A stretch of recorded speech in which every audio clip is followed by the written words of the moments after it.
Welcome back to another episode of the Kaizen Collective podcast, where we have one goal, and that's to make business fun again. And yes, that sounds like the Donald Trump slogan, which is just a piss take. We have no affiliation with Donald Trump, and nor do we know anything about American politics. The hats are on the way, though. We are getting hats made up. So today we're going to be diving into a topic that is very personal to us. Business partnerships is something that a lot of people have, but they don't know how to navigate this well. So I think this is a really good opportunity for us to kind of kick things off, because it hasn't been the smoothest ride, and I'm so thankful for it. To kick things off, let's talk about the differences between us. Yeah, we've got like literally contrasts. I'm wearing black and white. This is fantastic. Yeah. This is metaphorical of this episode, and I'm so excited about it. What do you think? What are the differences between us? I'm pretty lucky, because over the last 10 years I've been working with understanding human behavior and psychology, and so it's been a beautiful opportunity for me to really test the knowledge and the skills that I've learned from it. I think that... So you've been analysing me the whole time, is that what you're saying? Yeah. I think it's really fascinating that we do have major contrasts between the two of us. From a behavioural perspective, I've been studying that for the last 10 years, and it's incredible to be able to understand what your behaviour is and what your pattern actually is. And we always talk about this. It's never the person, it's the behaviour. And we need to seek to understand each other. So from a behavior perspective, I'm incredibly big picture. I talk about the purpose. I talk about what is the outcome, and that satisfies me well enough. However, for you, that doesn't matter until the details have been completed, right? So that's one big difference between the two of us. And I love polished, complete execution of things, and you've definitely pushed me to get things out, even if it hasn't been completed, because the production is what is going to create profitability. Yeah, well, I always vowed to never have a business partner, because I just work solo. I just get things done, and I don't like people getting in my way or slowing me down, and that's just how I've always been. So for me to like go on that path of like exploring having a business partner, and the early days were tough for us because we were so different. We were chalk and cheese. Like you said, we wear black and white. But, you know, I didn't know how to do things, and it's been the best learning curve. So that's why we wanted to do this podcast today, to explain that you can get through the other side. 100%. Most partnerships do fail based on stats. But I think the biggest thing is not that people are different. They just don't know how to communicate the differences, how to speak transparently. Yes. And then how to understand each other's love languages so they can both work in unison. Like 100%. We've realized so quickly, well, not quickly, but we've realized... I would say that 3 years is actually pretty fast. Yeah. And we've realized that our opposites are strengths. The fact that what you do well are things that I can't do or won't do. And what I do well is probably the same. You just don't like doing those. Correct. And even the things we can't do well ourselves, we hire people to do those things, because if we could do everything, we wouldn't need each other. 100%. But we go further together. Yeah. So in this podcast, we're going to be talking about the lessons that we've actually learned, the things that we've had to go through in order for us to get to where we are right now. And hopefully, you know, for those that are listening out there with business partners and having challenges with communicating and understanding each other, hopefully you get a lot of nuggets from this conversation, because we're just going to lay it out there, explain how to actually understand each other, how to respect each other, and be able to thrive off of the contrast as opposed to have conflict from the contrast, right? Which we've definitely had. But you mentioned love languages before and communication style. So let's... You did. I was trying to give you some credit, but it's just the type of bloke I am. But you know more about love languages than I do. Can you first of all explain what they are, and also how you can pick someone's love language so that you can actually work with them? And this goes for business partnerships, but probably partnerships in life. Yeah. I don't think about love languages as if it was from the book itself, because the book has 5 specific love languages. There's words of affirmation, acts of service, gifts, quality time, and physical touch, right? Whereas for me, with my NLP background, I actually look at it in the lens of our 5 main senses. So if someone is highly visual, auditory, kinesthetic, olfactory, and gustatory, that's essentially the derivative of love languages. Basically, what I'm trying to say here is that very quickly I realized that you are highly auditory digital, which is essentially someone who operates from an almost robotic way of interpreting data. That is your language. Yeah. Data is your language, and in order for me to be able to communicate that to you, I need to make sure that I present it in a format that makes sense to you. So within a year or two, I was able to go, okay, this is what I want, and because of the data that I've found, this is what's going to work for us, and that's kind of what makes sense. Yeah. Right? And then, interestingly enough, psychologically, most people that are auditory digital are also highly kinesthetic underneath that, right? So by presenting the data, by presenting the information, and then also then talking to the kinesthetic, to the emotion, and also, being able to have that physical presence within each other, I think that really makes a difference to our partnership. Yeah, because even listening to you talk about that then, it was quite fascinating, but also there's not a chance in hell that I'm going to go and research that, because to me, I can understand how smart you are, but there's absolutely no bone in my body that wants me to go and learn that, because if it's not a KPI, I don't care. If it's not something that you can put into a spreadsheet. If it isn't written in either text or a spreadsheet, it's probably not for me. If you can't create an equal sum. Yeah, if there's not a formula that I can create for that, you've lost me. Oh, I love it. But it sounded cool though. Yeah, those are the things that I'm obsessed about, because I think that for me, a big reason why I got into psychology is because I want people to know that they matter, right? And so I will do whatever it takes for me to be able to understand you, because that to me means that I'm respecting you as a person, and I'm going to step into your world in order for me to understand you and communicate with you, so that I can then lead the conversation when I want to. Yeah. Right?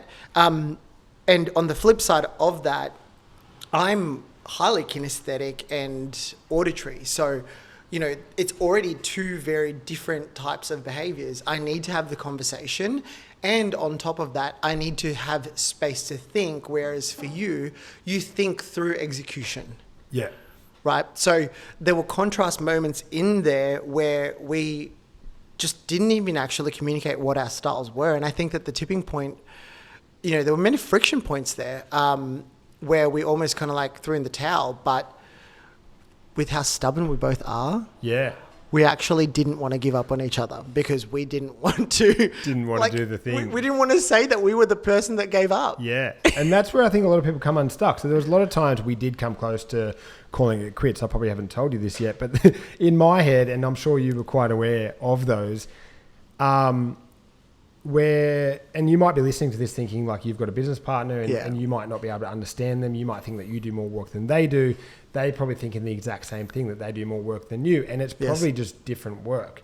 And 100%. For us, if we never talked about it, which we do like quite often now, then we probably would have split, and it wouldn't have benefited anyone, because my style of working, you've probably saved more clients than I have, because like I just do me, and I'm quite stubborn in the sense that I'm like, I understand those things that you're talking about, the love languages, but also I'm not willing to go and learn them, and you sort of like come in and clean up the mess and be like, oh, he sort of meant this, and it's just like you've probably saved a lot of relationships. And it's like there's probably businesses out there that if 2 people are the same, then they're missing a massive chunk. It wouldn't work. It just wouldn't work, because I think that they would just be in complete competition with each other as opposed to complementary, right? And we've seen that so many times. Yeah. So it makes a lot of sense. And on the flip side of that as well, I would say that I the masculine aspect of business, I learned a lot from you. When we first started out, I was like, he's lacking this and da-da-da-da, and like he's not connecting enough. But that's not your job. That wasn't your responsibility. And when I came to the realization that the reason why I'm here is to do that so that he can do this and have that conversation, that's where kind of like we really grew, because we both knew our roles and responsibilities, not just from like a KPI perspective, but the energy that we have to bring into the business. And I think that that's really powerful of us to, and mature of us to actually learn that and realize that. Yeah. And it hasn't been all doom and gloom. We've obviously taken steps to understand each other.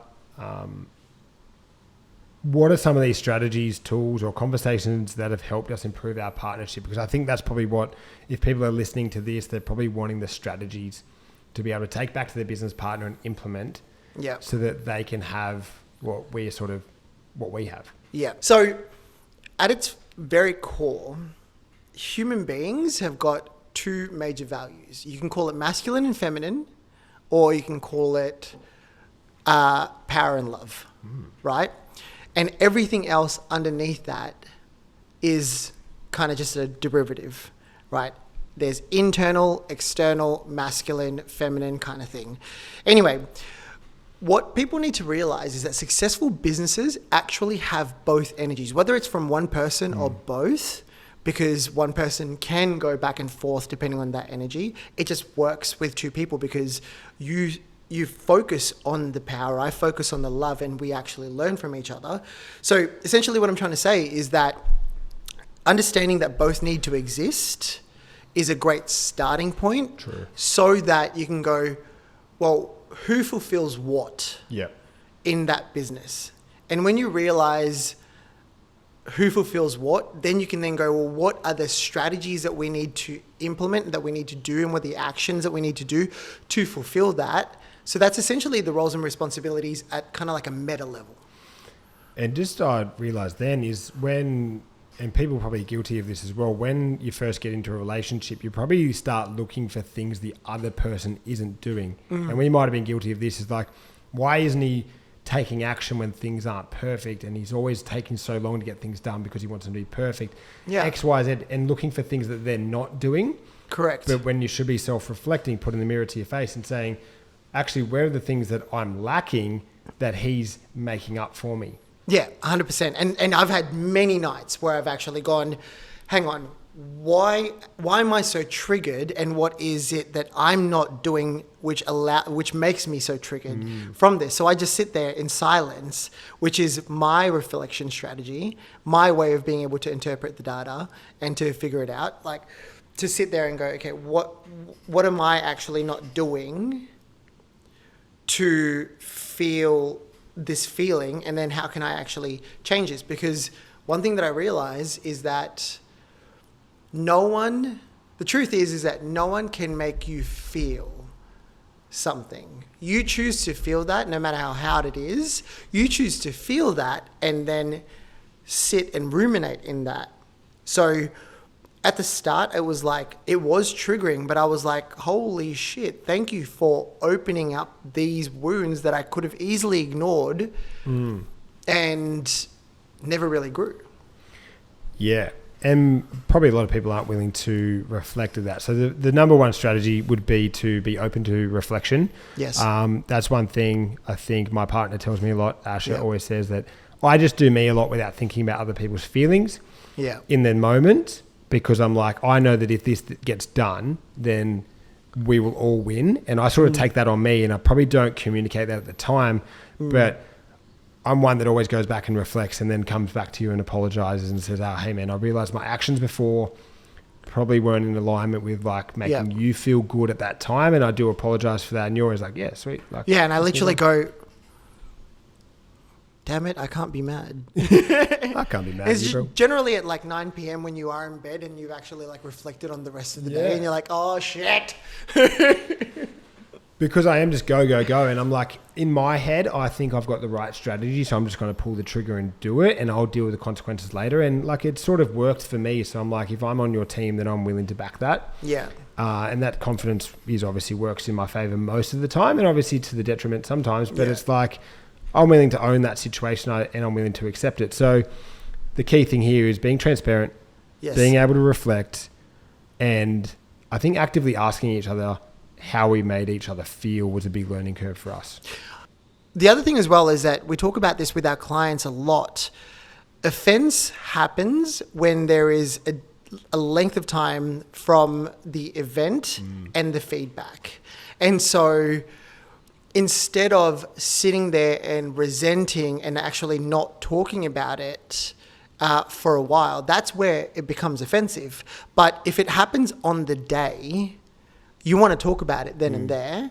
Obviously at the appropriate time, right? I'm not going to interrupt you and be like, hey, Brando, you like really pissed me off while you're in the middle of a Zoom call. But the sooner you can actually provide that feedback and the more level-headed you are, the better it's going to be. And I think that what works really well for us is the fact that we've got distance between each other. So I've got to sit there and actually really think about what I want to say and send it in Slack. Yeah, because we are in different states most of the time. Like this is the first time we've caught up for a while. I work in Sydney, you work in Brisbane. So a lot of our communication is done through Slack or text, which obviously you can't show tonality, you can't show body language, you can't really convey empathy, which we've learned to do pretty well, but it's been a massive challenge for us. Yeah. But probably also a bit of a savior to sometimes because you can't snap at each other. Yeah. I'm just going to pause and I'm going to slow my typing down. But yeah, so moving forward, I think defining our roles and understanding each other's ability and strengths was a massive game changer for us. It brought clarity to our partnership. What benefits do you think we've had from defining those responsibilities? And what do you think your strengths are? I'd probably say that there's, like, your strengths are a little arbitrary, right? I want to define my capabilities into 4 different segments. There's things that I'm bad at, things that I'm good at, things that I'm excellent at, and then there's my genius zone, right? And as business owners, we really want to work towards focusing all of our energy and time in our genius zone. That being said, for me, I am obsessed with client delivery and building relationships within the business. We have conversations about, why do the clients love you so much? It's like, well, yeah, because I'm the mum. Yeah. Yep. You know, so client delivery, for some unknown reason, I really enjoy tech and, automations. So that's something that's really important for me, and I like to help people figure that out and put that together. Marketing for our clients, networking, and just connecting. And I'm really stoked that there's so many aspects that I'm not good at that you complement really well. So I would love to know what you believe you're really good at. I think the thing that I've sort of naturally gone towards has been creating those systems and operations for clients, because that's my soft spot. Is I think that if I can offer that to clients, then they won't have to go through the pain that I went through. Yeah. So that's my love language, is almost like giving them that. And I probably don't communicate that to them. It's like, here's your problem. I've got a solution for it. Go and do this. Like, very robotic in the sense, but deep down inside, I'm thinking, I've got the solution for you. Just do this because I know it's going to work. Yeah. And so there's a strength and a weakness in one go. But my strength is making sure there's always a solution for the problems that I had. Yeah. So that no one theoretically has to go through the same problem if they were willing to put it in. Now, you've obviously taught me over the time how to communicate that to them in a way that they're actually going to take it on board. But the other things that I do for us is obviously cleaning up the back end, like, come up with the systems and automations and the tech, and then I go through and make sure that I systemize them so that we can repeat them in future, because one of my biggest goals is to make sure that if we're going to do it once, then make sure we write it down so that someone else can eventually do it for us. So I try and offload a lot of our work by creating a system and operation for us. For sure. And then obviously the networking side of things, from having the gyms for the last 10 years, from being in the industry and being around people that are probably going to eventually sign up to Kaizen. It's so fascinating how well you've done it, that it's so normal for you that I always have to catch you going, you need to frame that in such a way that people understand how hard you've worked for it, because you just kind of like brush it off with all of the tips and the knowledge that you give people. That Here's a spreadsheet I've spent 20 hours building that you can just have for free. But because they haven't really experienced the challenges, and you didn't have the ability to kind of like share it because you're like, no, I just did this, just go follow it. You know, that's something that was really helpful for us.